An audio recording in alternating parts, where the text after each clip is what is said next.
नमस्कार, सभी को मेरा प्रणाम। आज हम संकल्प मंत्र के बारे में जानेंगे और उससे में छुपे कुछ रहस्य को समझेंगे और कुछ और भी चीज़ें यानी टाइम के बारे में कुछ सीखने को हमें मिलेगा। तो चलिए इस यात्रा को प्रारंभ करते हैं और समझते हैं कि संकल्प मंत्र पहले होता क्या है और उससे जुड़ी कुछ रोचक तथ्यों को आज जानने का प्रयास करते हैं। सबसे पहले तो ये समझ ले कि ये जो टॉपिक है ये टॉपिक है संकल्प मंत्र की आवश्यकता क्यों, यानी हमें संकल्प मंत्र का जरूरत क्यों, वाई संकल्प मंत्र इज नेसेसरी।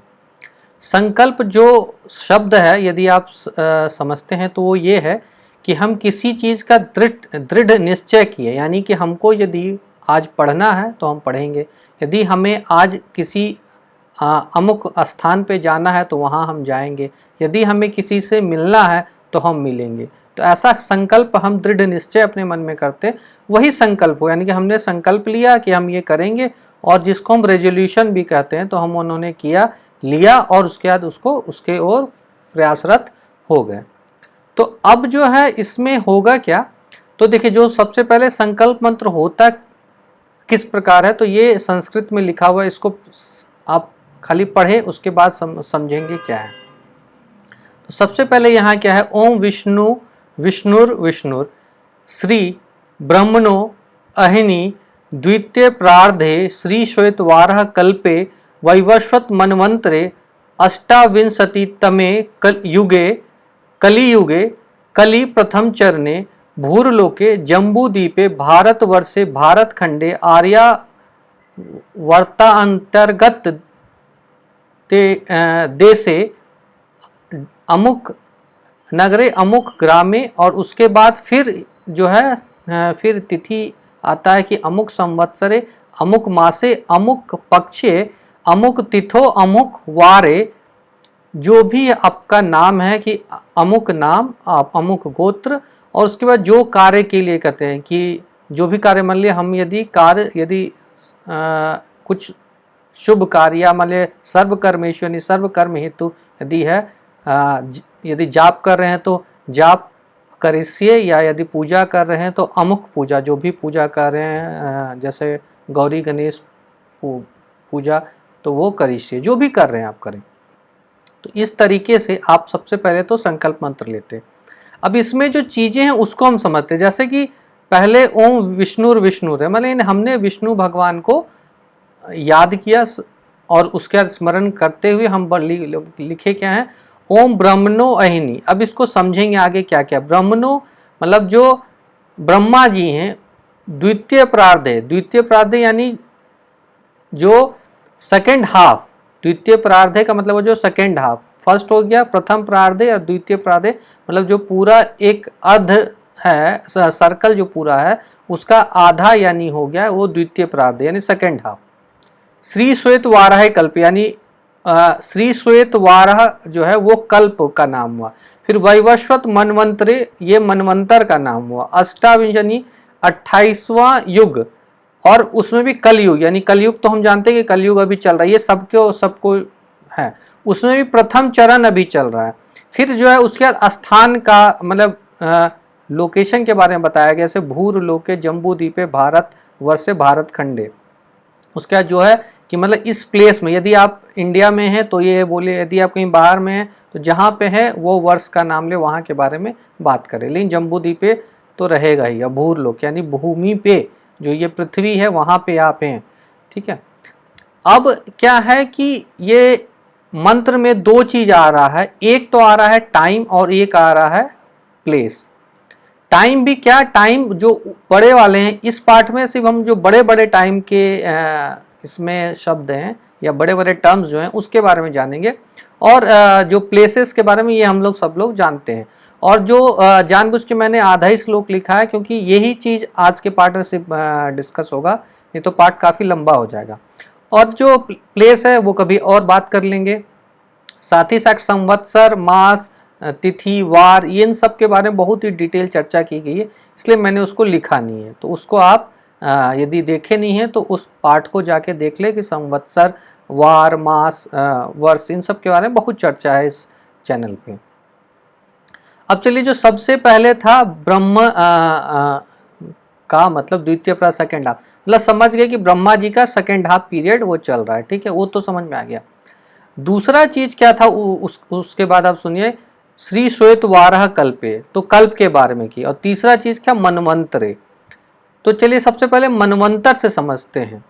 आप जानते हैं कि मनवंतर, मनु जी को हम लोग सब लोग जानते हैं, तो मनु उस जी से ही मनवंतर है, यानी एक मनु जो है एक मनवंतर में रहते हैं, यानी पूरा एक जो मनवंतर को रूल करते हैं वो एक मनु, यानी पूरा एक मनवंतर एक मनु के होता है। तो जब आप देखिए ये शब्द, आप मनाली जरूर गए होंगे, बहुत लोग मनाली गए होंगे। मनाली हिमाचल प्रदेश में एक हिल स्टेशन है, वहाँ सब लोग मतलब बहुत लोग गए होंगे।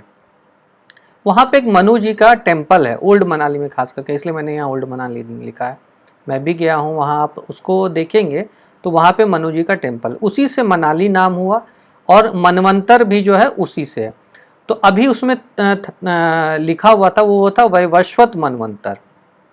अब देखिए जब इसको पढ़ेंगे 14 मनवंतर होते हैं, ठीक है, एक कल्प में 14 मनवंतर होते हैं। जैसे कल्प पहले था फिर मनवंतर था, तो 14 मनवंतर। अब 14 मनवंतरों के नाम क्या है, तो स्वयंभू, सरोचिष, उत्तमा, तपस, रैवत, चक्षुषु, वैवस्वत। तो ये 7th में अभी हम लोग हैं। उसके बाद है सावर्णी, दक्ष सावर्णी, ब्रह्म सावर्णी, धर्म सावर्णी, रुद्र सावर्णी, देव सावर्णी और इंद्र सावर्णी।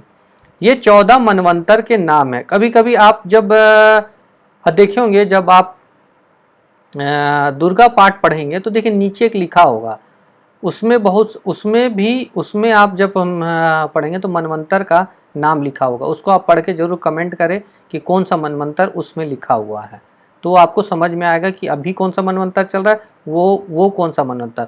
और आपको और भी चीज़ समझ में आएगा धीरे धीरे, ये जब पूरा सीरीज को समझेंगे तो देखिए फिर उससे पहले कल्प लिखा हुआ था, वो वहाँ क्या लिखा था, श्वेत, श्री श्वेत वाराह कल्पे, ठीक है। मतलब क्या हुआ कि वराह कल्प की बात कर रही है, श्वेत वाराह कल्पे। तो देखिए जैसे कल्प क्या हुआ, अब आप समझिए। अब पहले मैंने मनवंतर बता दी, इसलिए कल्प बताता हूँ। तो ब्रह्मा जी का जो लाइफ स्पैन है वो 100 ईयर्स का है, ठीक है। जैसे कि हमारा 100 ईयर्स होता है तो उनका 100 ईयर्स, लेकिन दोनों जगह अलग अलग 100 ईयर्स होगा। मतलब जो टाइम पीरियड है वो अलग अलग वर्ष ही है, लेकिन ये वर्ष हमारा जो 365 दिन का वर्ष होता है वो नहीं है।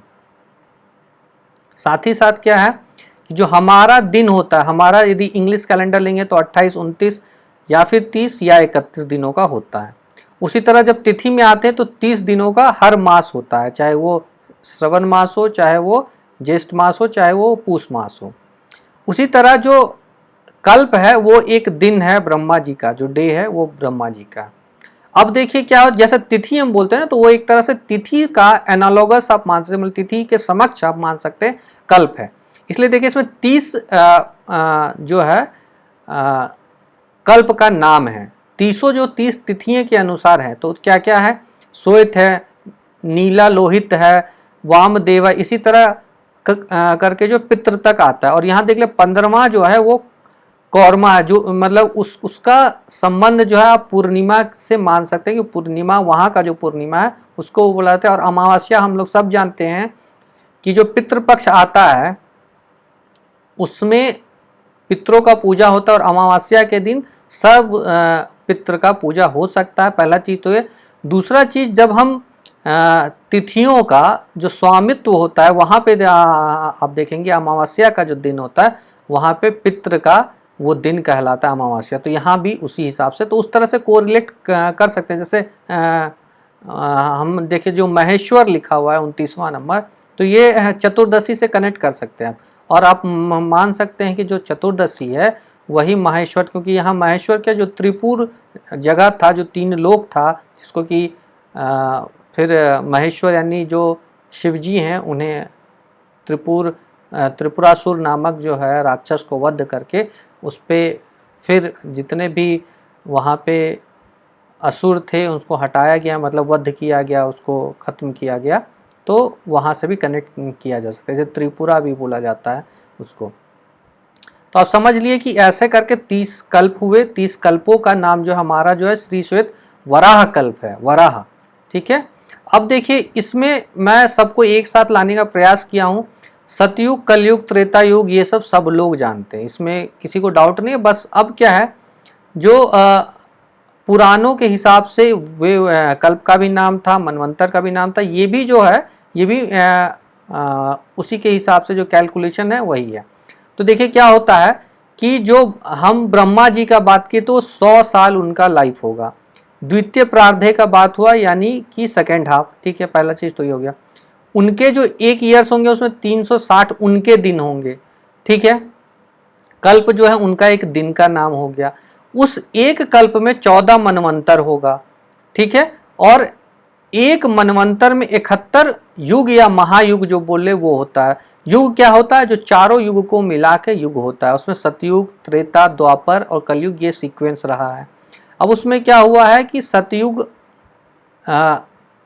से कम त्रेता होगा, त्रेता से कम द्वापर होता है, द्वापर से कम कलयुग होता है। यदि इस पैटर्न को आप देखेंगे तो कलयुग का डबल द्वापर होगा और जो है त्रेता जो है वो उसे ट्रिपल हो जाएगा, सतयुग जो है उससे 4 टाइम्स हो जाएगा। तो ये कैलकुलेशन इसी तरह से कैलकुलेशन करेंगे तो लगभग जो है ये 3 इसमें एक चीज और है जो कि मैं जानबूझ के नहीं, सिंस ये सिनोनिमस मैं रखना चाहा कि जैसे आप बोलेंगे कि ये वाला यदि कल्प हुआ 24 घंटा यदि आप मान लें तो उसमें घंटे होते हैं, या फिर 12 घंटा, मतलब सिर्फ डेज का बात करें तो 12 घंटा एक दिन में होता है, तो वो 12 घंटा के जगह यहाँ 14 मनवंतर हो गया। और जैसे हर घंटा में 60 सेकंड होता है तो 60 सेकंड को आप मान ले 71 युग हो गया यदि सिनोनिमस। और फिर जो सेकंड 60 सेकंड बोलते हैं हमको 1 मिनट में, तो उसी तरह आप बोल ले कि उसमें सतयुग, त्रेता युग, द्वापर युग वो हो गया। अब उसमें माइक्रो मिनी में आएंगे तब फिर इन सब में भी डिवीजन, मतलब उससे एनालॉगस बनाना चाहे तो हो सकता है, उसके समकक्ष यदि बात, उसी समकक्ष के लाने में ये आया यदि फुल कैलकुलेशन। तो इसमें क्या होता है कि एक बीच में जैसे आप देख रहे हो कि जो डे एंड नाइट है, तो डे होता है फिर नाइट होता है, तो डे में हर चीज बनता है, नाइट में पूरा खत्म हो जाता है, इसको प्रलय भी बोलते हैं। तो एक कल्प हुआ फिर प्रलय आएगा, फिर कल्प होगा फिर प्रलय आएगा। तो क्या होता है कि उसमें एक और डार्क साइड जिसको बोले, या फिर बोलेंगे कि मनवंतर और संध्या करके ऐसे करके होता है। तो आप समझिए वो जब कैलकुलेट करेंगे तो एक्चुअल कैलकुलेशन जो है करीबन 3.11 ट्रिलियन ईयर्स अर्थ का जो रहेगा वो ब्रह्मा जी का लाइफ स्पैन। अब उसके ऊपर भी कैलकुलेशन है, मतलब कि उसके ऊपर फिर विष्णु जी का है, तो कहने का मतलब बहुत ही वृहद हो जाएगा, लेकिन यहीं पे रहने दे। तो ये क्या हुआ कि हम यहां तक जब बोल दिए तो कौन से मनवंतर में है, कौन से युग में है और कौन से कहां पे है, उसके बाद हम प्लेस के बारे में बताए। और उस प्लेस के बाद फिर हम पर्टिकुलरली उस वर्ष में आ गए, यानी यहाँ पे पर्टिकुलरली कौन सा वर्ष चल रहा है, मतलब जम्बूद्वीप पे यानी भारत वर्ष में कौन सा जहाँ पे हैं आप वहाँ पे, क्योंकि तिथि में आप देखे होंगे कि यदि यहाँ पे तिथि अलग है और अमेरिका में तिथि अलग, ये हो सकता है, नहीं भी हो सकता लेकिन हो सकता है, इसीलिए।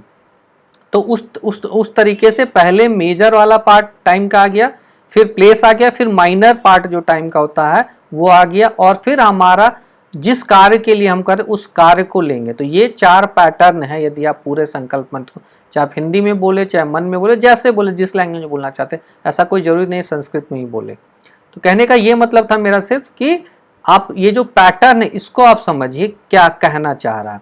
उसके बाद आप बोलेंगे जैसे बहुत लोग कि यहाँ का वर्ष वहाँ का वर्ष क्यों नहीं है, तो मैं जस्ट इन रेफरेंस फिर क्यों लाया इसको, ये सिर्फ ये दिखाने के लिए कि आप इसको समझ सकते। देखिए कि सभी सिर्फ पृथ्वी का 24 घंटे का रहेगा, यानी कहने का मतलब एक दिन जो है वो पृथ्वी का सिर्फ 24 घंटे का रहेगा, पूरा अहोरात्र। मरकरी मतलब कि जो बुध ग्रह है थोड़ा ही दूर है हमसे, उसका अलग हो जाता है, शुक्र ग्रह का अलग हो जाएगा, फिर उसी तरह जुपिटर पे अलग हो जाएगा, सैटर्न पे अलग हो जाएगा, और 2 जो ये उपग्रह हैं जिसको कि सोलर सिस्टम में ग्रह भी मानते नहीं भी मानते, आता है जाता है। तो इस तरीके से आप समझ ले कि सभी जगह पे अलग अलग है। तो ये सिर्फ मैं इसलिए लाया, और ये सोर्स भी मैंने लिख दिया है कि सोर्स में जाके या गूगल पे सर्च करके आप देख ले, ताकि आप ये समझ पाए कि ब्रह्मलोक का बात हो रहा है। वहाँ जैसे हम 14 लोकों की बात भी करते हैं, तो वो ब्रह्मलोक का बात हो रहा है, वहाँ पे टाइम अलग हो जाएगा, यहाँ पे टाइम अलग रहेगा। पृथ्वी भूलोक पे या भूमि पे अलग रहेगा। तो आप समझ पा रहे होंगे इसको यदि कोरिलेट करेंगे तो अब जब आप उसी मंत्र को दोबारा पढ़ते हैं तो आपको समझ में आएगा कि क्या हो गया। अब क्या हो गया कि ब्रह्मा जी का द्वितीय परार्ध चल रहा है।